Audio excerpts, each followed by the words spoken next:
Hi sir. ఫైనల్గా నీకు chance ఇచ్చారు, లేట్గా అయినా లేటెస్ట్గా ఇచ్చారు. ఫస్ట్ థింగ్ అయితే ది ఫ్యామిలీ స్టార్ స్టార్టింగ్ నుంచి అంటే లైక్ మనకి ఐరనే వంచాలా ఏంటి, సో స్టార్టింగ్ పోస్టర్ దగ్గర నుంచి మొదలుపెట్టి ట్రైలరు సాంగ్స్ ఏం వచ్చినా so healthy trolls healthy memes are very healthy మనందరికీ తెలుసు. బట్ నెగిటివ్ విన్నప్పుడు కానీ అంటే like కొంతమంది లో అయిపోతూ ఉంటారు, దాని నుంచి మీరు ఎలా ఓవర్కమ్ చేశారు? నేను చెప్పాను కదా, అసలు నాకు తెలిసి నా మీద మీమ్స్ వచ్చినాయనేది ఆ, నాకు అంతకుముందు అసలు దీని గురించి అవగాహన కూడా లేదు. ఇట్లా మీమ్స్ వస్తున్నాయి, మీ గురించి ఇది వస్తుంది అది వస్తుందని. అదితా సార్ కంటే ముందుకు నా మ్యారేజ్ అయ్యాక TV9 వాళ్ళు ఒక ఇంటర్వ్యూ అడుగు తెచ్చా. దాంట్లో అబౌట్ నా వైఫ్ని ఎలా కనెక్ట్ అయిన ఏంటి చెప్తే, సో దాని మీద ఏదో చేశారని పంపించారు.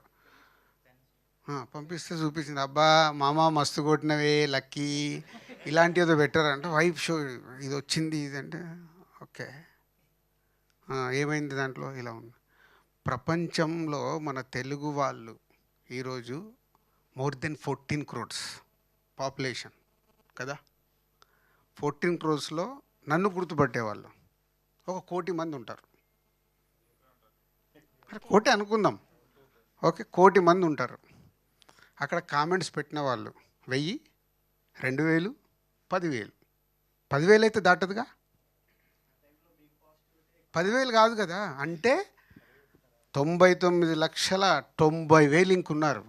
ఈ 10,000 గురించి ఆలోచిస్తే నేను వాళ్ళని దూరం అవుతాను.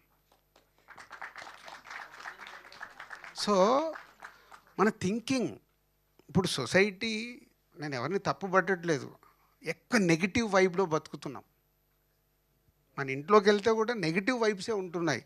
పిల్లల దగ్గర కావచ్చు, మిస్అండర్స్టాండింగ్ కావచ్చు, కంపారిజన్స్ కావచ్చు, పక్కోడితో కావచ్చు, ఏదైనా కావచ్చు. ఆ నెగిటివ్ వైపుతో మనకు తెలియకుండా మన హెల్త్ని మనం పాడు చేసుకుంటాం. సార్ ఇందాక నాకు కంప్లీట్ చేయను, నువ్వు అడిగేసావు అట్లా. మీరు బ్రేక్ ఇచ్చారు కదా. సో అది ఆ నెగిటివ్ని సాధ్యమైనంత మట్టుకు మన దగ్గరికి రానివ్వకుంటే మనం పాజిటివ్గా హ్యాపీగా ఉంటాం. అది జస్ట్ పాసింగ్ క్లౌడ్స్, అవేమో నన్ను చంపేస్తాయా? చంపవుగా, జస్ట్ పాసింగ్ క్లౌడ్స్. అయిపోయిన తర్వాత క్లౌడ్స్ వెళ్ళిపోయిన మళ్ళీ ఏం కనిపిస్తుంది? Clear sky. మనం స్కై లాంటి వాళ్ళం, క్లౌడ్స్ గురించి భయపడితేలా?